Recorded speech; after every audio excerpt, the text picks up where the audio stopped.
Hello, and welcome to season 3 of The Desk of a Navy Wife, where you may or may not hear my kiddos in the background. My name is Raina Worthy, and on this podcast, we like to talk about challenges, triumphs, and experiences with being a military spouse. So kick back, relax, make a cup of coffee, or get that evening dinner ready, and watch or listen to me in the background. Quick disclaimer, I'm not a licensed mental health therapist, and the majority of my guests are not licensed professionals. If a guest is licensed, it will be clearly indicated and noted in the episode description. The content shared on this channel and in each episode is for educational and connection purposes only. It is not intended to diagnose, treat, or replace professional mental health services. Please consult a qualified professional for any personal mental health concerns. Neither I nor my guests are to be held responsible for any decisions made based on this content. Now, let's unpack. Hi, everyone. Welcome. I am so excited to have my guest today, Sybil Jones. She is going to introduce herself, talk about how long she's been a military spouse, as well as her journey, and we're going to talk about mental health today. So, Sybil, the floor is yours. Hello, everyone. I'm going to first apologize for my throat because I'm now here in Northern Virginia and my voice does not like this new weather. I am Sybil. I am a military spouse, Navy spouse at that. 23 years. Yes, y'all. 23. I'm a mom. Congratulations. It's a long time. Thank you. I'm a mom of 3. I have 3 beautiful daughters. I have a college senior, a college sophomore, and a high school senior, y'all. I'm almost an empty nester. Which is exciting in itself, if you think about it. It's like you're right there. So close, so close. And in my spare time, I am the voice behind Sybil Talks that encompasses Mamas and Coffee, Mill Spouse Conversations, and Stroke Talks. And I'm all about empowering you to know, be, and love who you are. And I love to talk. That's me in a nutshell. Yes, I love it. And I'm so happy that you are open to talking about what your stroke and your journey and everything. So we are going to dive into some questions about this as well as mental health. My first question, can you please start by sharing a little bit about your journey as a military spouse and what life looked like before your stroke? So I'm going to tell you, I am that military spouse who loves military life. Moving every few years. I actually met my husband in college. And he was my RA, y'all. Was he really? Oh my goodness. He was. And he had joined the Navy under the BDCP, the Bachelor Degree Program. Okay, yeah. So he would go right after he was completed. Yes, he graduated college, went to OCS. Okay. But it didn't dawn on me when we got married that that's what was going to happen. So literally standing at the altar, I'm like, snap, I'm going to be a Navy wife. But I have loved every moment of it. We have lived in Japan. We have lived in Hawaii. We just recently PCS back to the U.S. from Bahrain. We've lived mainly on the East Coast, but I love it. I am that spouse who's like, oh, it's time to move. All right, let's go. Right, new adventure. And I'm so glad that you even mentioned that because I feel like some spouses are a little reluctant, right, to moving. And the fact that you've been like to different countries is amazing. I've been to Japan before as well. I loved Japan. So the fact that you've been to Japan and Bahrain and overseas, you need to have another show on like mapping it out. But the fact that you do a tour. Yes. I never looked at military life as a hardship. I've just looked at it as an adventure, and it has helped me grow as an individual. So Oh, wow. So my next question, what was your experience like the day that you had your stroke? If you can kind of paint the picture for us, because I know we do want to talk about that in mental health. And how did it change your life ultimately, physically, emotionally, and mentally? So I will just tell you about that day. Yes. My stroke actually happened at a military event. My stroke happened at my husband's farewell party. Oh my goodness. We were in the process of PCSing from Northern Virginia to San Diego, California. I had no health concerns, nothing. I had been out all day long, like out with my daughter, my middle daughter actually. It was a very typical, normal Saturday for me. We arrived at a brewery here in Virginia. We're back in the same spot. Oh, wow. My stroke happened now. But it happened, like I said, April 17, 2021. We're at the brewery. I was talking because I'm a talker. I have the gift of gab. And I guess I decided my husband was getting too much of the spotlight and I had to show. I joke about it. It was not a laughing matter at that moment, Mhm. but it does help me process what What happened. happened? Yes. But yeah, we were just there. One of the gentlemen that was sitting next to me, he has shared with me afterwards because I don't recall this day at all. He noticed my speech slurring. Okay. My husband said he looked down at the table because we were not sitting together. Okay. And he's like, that I just had this really weird blank stare on my face. So he Mhm. came down and I had a full facial droop. A full Mhm. facial droop, speech was slurred, and then I collapsed on the table, unconscious. So for you with that taking place, how long was your journey of recovery? Because I know you said like you talking about it as a part of recovery, but ultimately physically, how was your recovery? And then what type of support did you have as you were going through your recovery process? Was any of it from the military? I tell people that I am still recovering. Okay. Everyone's like, "Oh, you look so great. You sound really great." But I also remind people that stroke is a brain injury. Yes. There are, people do still have physical indicators or speech. Mhm. Like for me, I do not have full sensation to the left side of my body. I don't. I know Okay. you're using your hand, and I do. I use my left side of the body, but I do not have full sensation to the I left get side. what you're okay. Okay. But yeah, so I went through speech therapy, physical therapy, occupational therapy. I spent about a week and a half in the hospital ICU Mhm. in a unit. It did delay our PCS. So we were in a holding pattern here in Virginia. Wow. I wanted to move. I wanted to keep things as normal Yeah. as possible. Wow, and so when they put you in that holding, how long did they like, was it, "Hey, you have X amount of months," or was it when you're ready and everything is checked off, then you all can PC? Well, I'm smiling because my husband now, we talk about this now. So he was actually supposed to be leaving 2 weeks after my stroke because he was PCSing ahead of me and my Oh, girl because of. okay, So he stayed behind with us until July. okay. So it happened in April. They just delayed him till July to stay. Wow, so you could go to July, okay. And so your role as a spouse, a parent, and a caregiver, right, altogether, how did that shift after your stroke took place, and what emotions do you feel came with those changes? My children became my caregiver, They became which your is really difficult for me. Mhm, Because once I was released from the hospital, and I will add that my stroke was due to a rare cause, mhm, which I tell people, go figure, right? If you know me, I'm a rare individual, mhm. but was You're due. gonna be the 1 in 10,000,000 whatever type cases. Yeah. Yes. But, I couldn't drive. So my eldest daughter, she was 16 at the Mm, time, so she drove me to all of my appointments. Between her and my husband, they did tag team. okay. My husband went to all of my appointments in the very beginning. Mm, Once we moved to San Diego, I encouraged him to go to work. I was like, "Don't okay. stay. You've been home long enough with me." Yeah. So my eldest was taking me to appointments after. Oh, After. wow. And so with that, do you feel like your care did you feel like fine with the care that was being offered to you? Did you feel like you had to do research on your own to get proper care? Or ultimately, how was that experience? The care was great. Okay, good. That everyone was on top of the physical, occupational, and speech therapy, right? Yes. Like, soon as I was released from the hospital, I was taking care of physical, occupational, and speech. But the mental health, Yeah. that was something that I feel was overlooked until it became an issue or a Mhm. concern. I should say a concern A concern. Okay. by my family. Okay.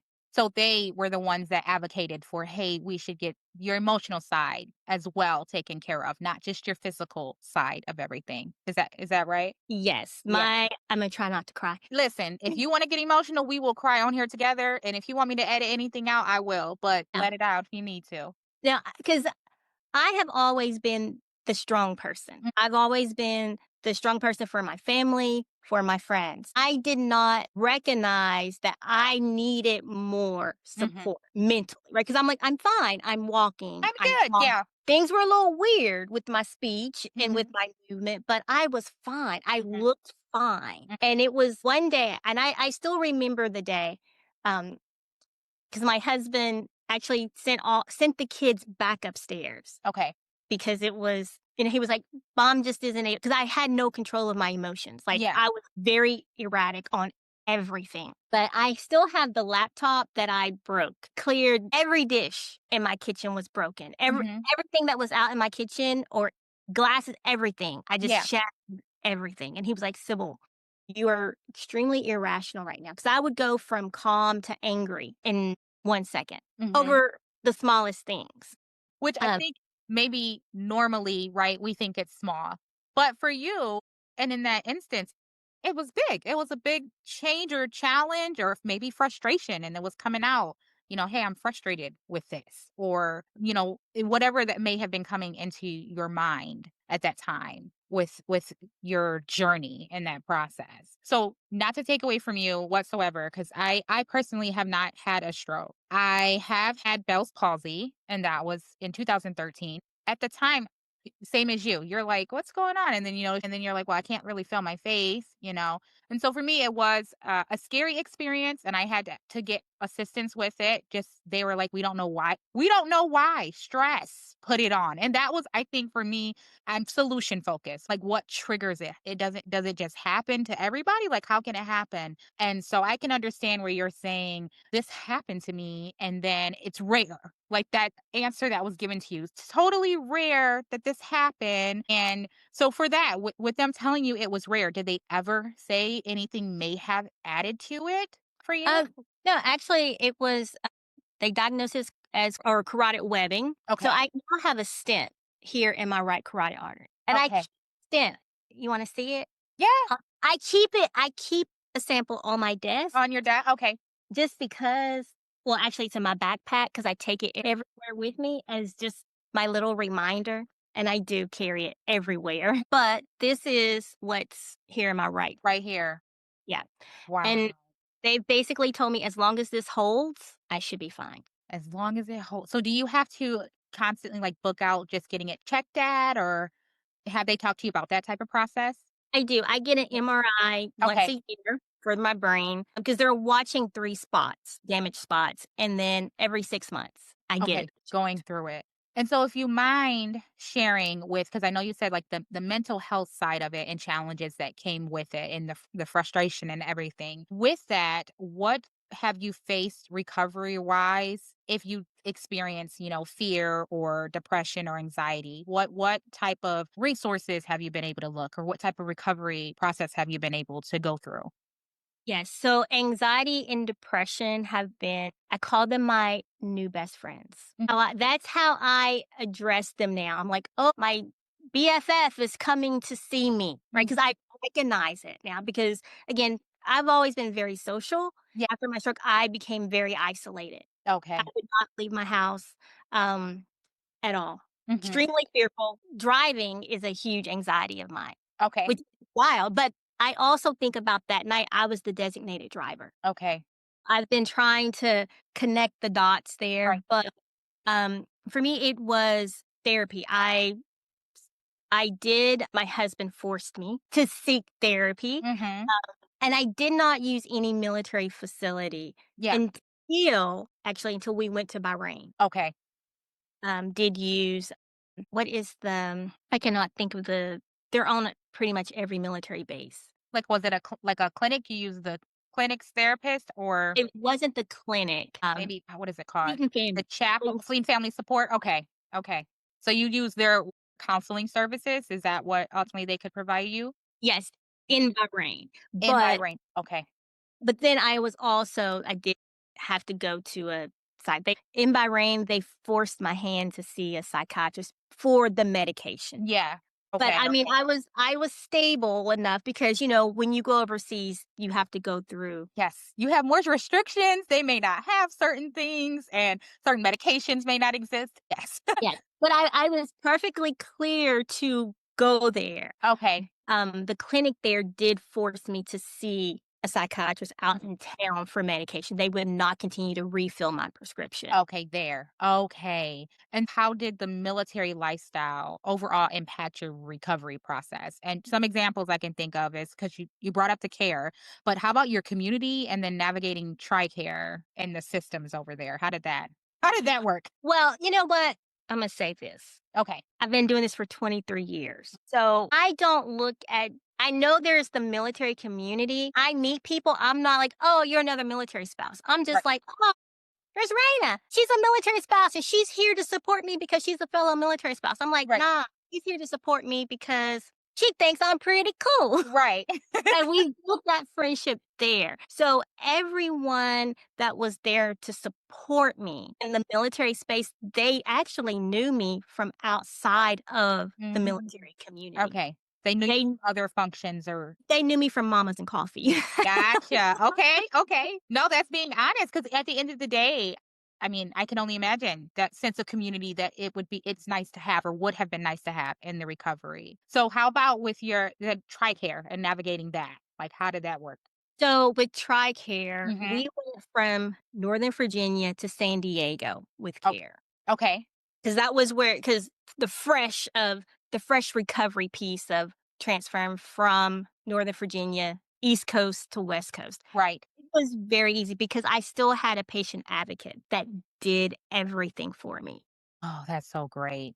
And patient advocacy, for anyone listening and tuning in as a military spouse, like be sure to reach out and see who your patient advocates can be because they're located at some installations. Sometimes they're at the clinic, but I think that's a person that people need to add in their pocket and not realize that they should add that in their pocket as a patient advocate because people might be like, well, when will I need that? You never know when you'll need someone to advocate for you. They picked it up immediately. That's good. So they were They kind of 'cause another she support. Yeah, she even was taking care of everything when we were here in Virginia. So my husband was just making sure I was okay. Yes. Oh, that's so good. And with that, what did you find out of these systems, right? These systems, the community, what did you find was the most helpful for you during this time? Just people showing up for me. People showing up.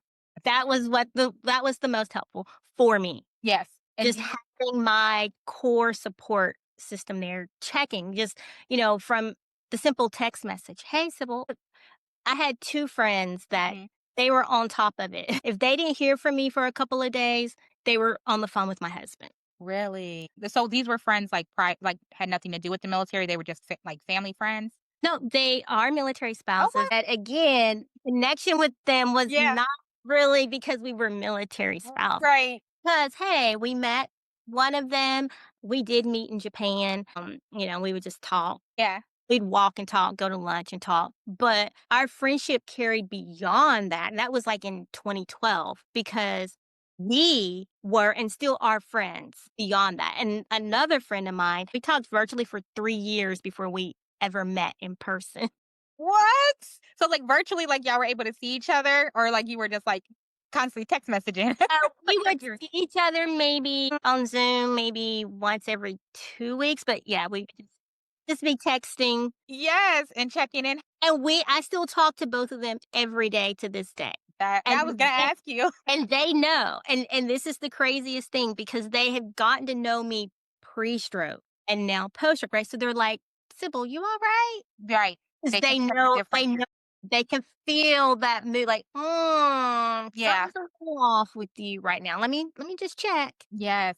And I'm glad that they do that. And it's so important that they catch it. They let you know, hey, this is kind of how I'm feeling. Let me check in on you or check with your family. My next question, what would you say to another person, military spouse, that's maybe silently struggling with their health or mental well-being? Reach out. Reach out.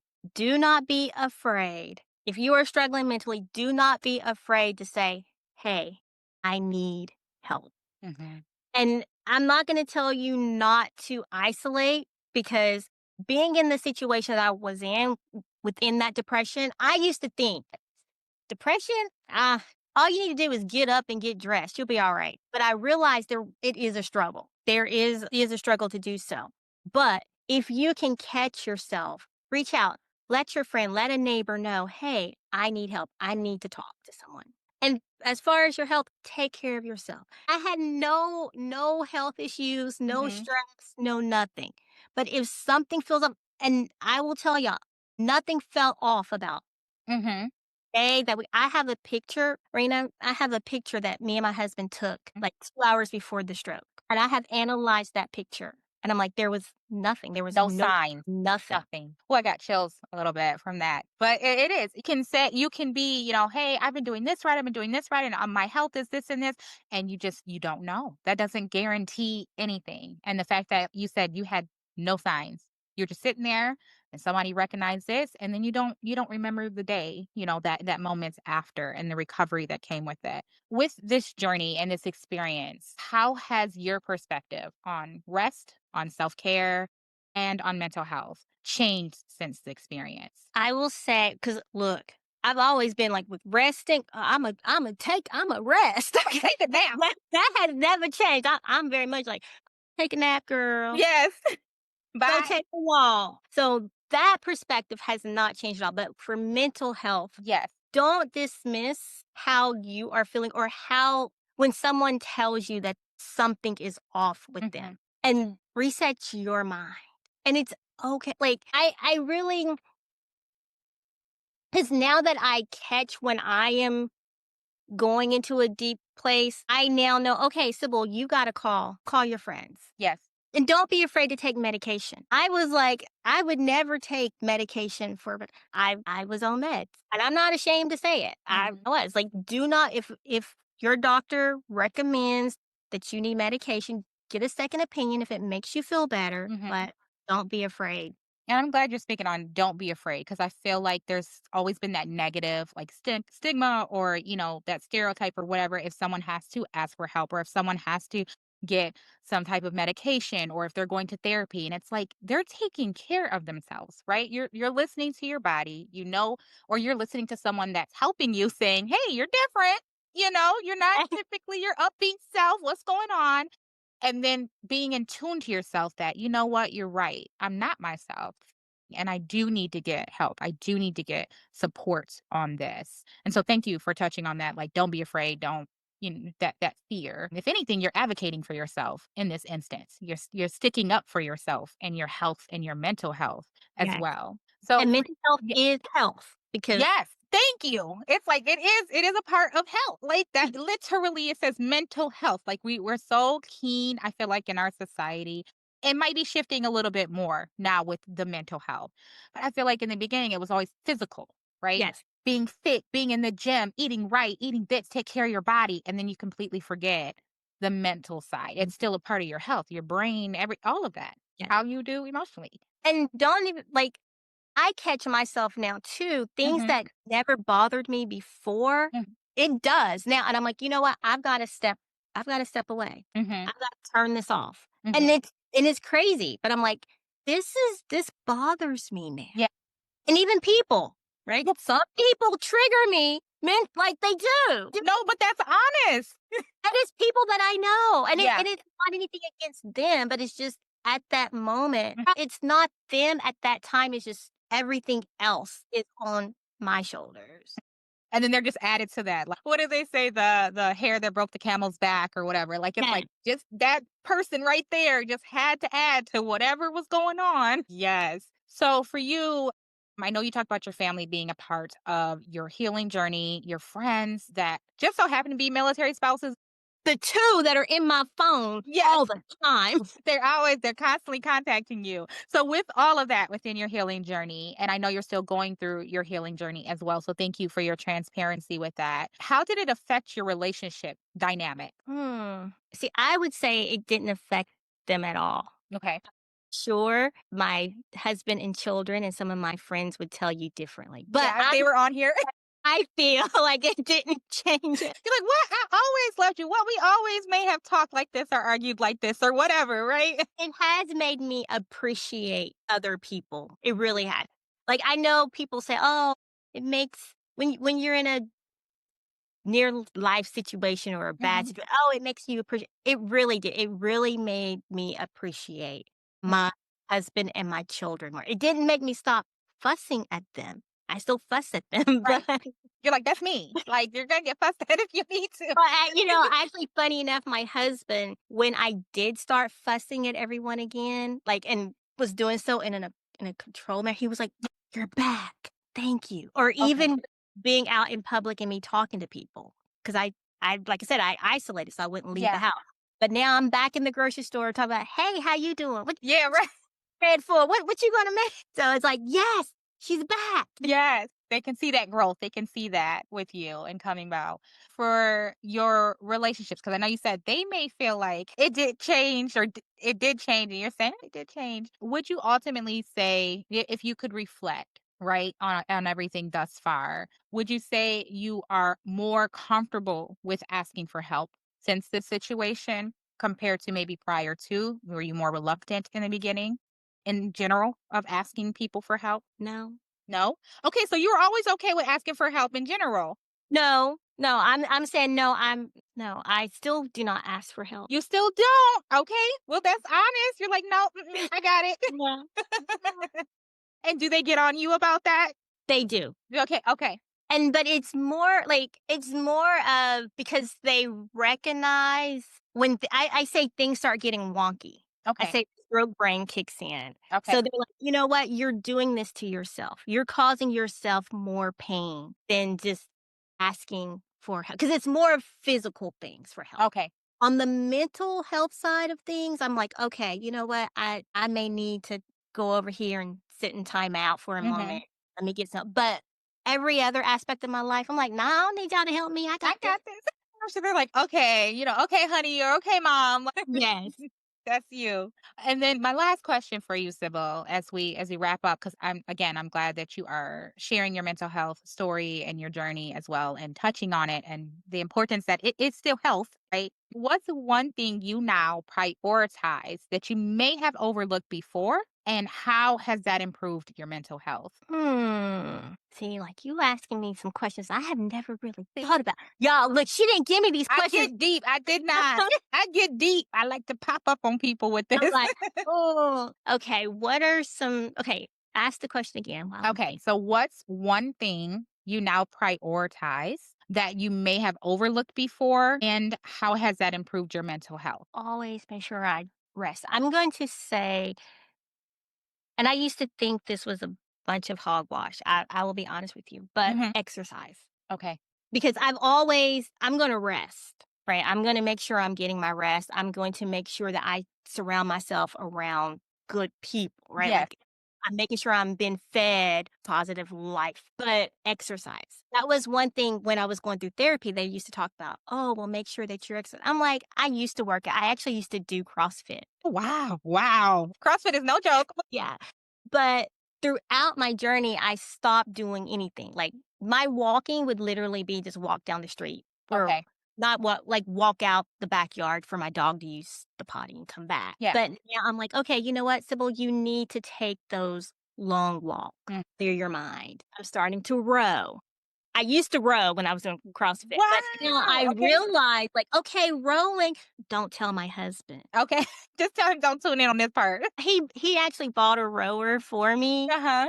didn't use it, but I've been using it, but I Okay, keep good. telling him that I'm not using it, but we can't let him know that I Tell but him when just he gets to this minute marker, just be like, "Yeah, yeah, yeah, skip past that. Skip past yeah, that." but yeah, just, doing some physical activity. Okay. Even when I feel myself going down that dark hole, I'm like, "Okay, you know what? Get up. Yep. Go for a long walk." Yep. Get out the house, go do something. And I'm so glad that you saying it's exercise, but you brought in the fact that even if it's something as simple as walking, because I will admit to you, because I work from home, it's hard sometimes. You want to just like, if I knock it all out and I get it all out and done, I'll be done for the day. And the next thing you know, you've sat for 4 or 5 hours. And my husband's the same way with like, you need to get out the house, go walk around the block a couple times, go breathe, get change your scenery. And even, like, I have scheduled 3 lunches with people. Like, Yeah. okay, I just need to go out and talk to people. Hmm. That's good for your mental health too. Go out. I talk to my neighbors. We just moved here. We moved back in May, and I was invited to a cookout the second week we were back. My husband was still in Bahrain. It was just me and two of my daughters, and I'm out talking. They're like, "You want to?" I'm like, "Yeah, bet." Yeah, you're right. I'll be It's just being around other people, there. Hmm. mental health. But yeah, Can help. No, I agree with you. With and building that own sense of community. Like you're getting out, you're talking, you're mingling with people, and it's slowly coming back to you. It sounds like ultimately, right? You're talking, you're hanging out, you're chatting with people, and you're being invited to cookouts after week 2. You're doing something right. Hey, free food. I'm like, do I need to bring something? Because I'm not. Even if you tell me I need to, I'm not. I'm gonna bring myself. Oh, I'll bring a bottle of wine. it's honest though. You get them that heads up right then and there. Well, thank you so much again, Sybil, for joining me today and talking about mental health, your journey. And if there's anything you want to share to our listeners, I'm going to give you a second to share that, as well as any other platforms or organizations you're aware of. Look, for stroke, be fast. Just remember that acronym: balance, eyes, face, arms, which means ask the person if they can hold their arm up, if they're adrift. Can they lift their arm? Speech, S for speech, T time. Call 911. If you think someone is having a stroke, call 911. Time is of the essence. I was told, I will say this real quick. My husband, not me, I was unconscious. My husband was told, hey, if you did not get your wife here, but I'm here. They called 911 immediately. Immediately. So Be act fast. fast. I will definitely be sure to share resources is that in addition to stroke and fast so that they can be able to see that as well. If there's anything else that you want to share with me prior to, I will show that in the show notes as well. Thank you, Sybil. Thank you. Bye. Thank you again for tuning in this week. I look forward to bringing you resources, support, and laughter. Sending my love from the desk of a Navy wife.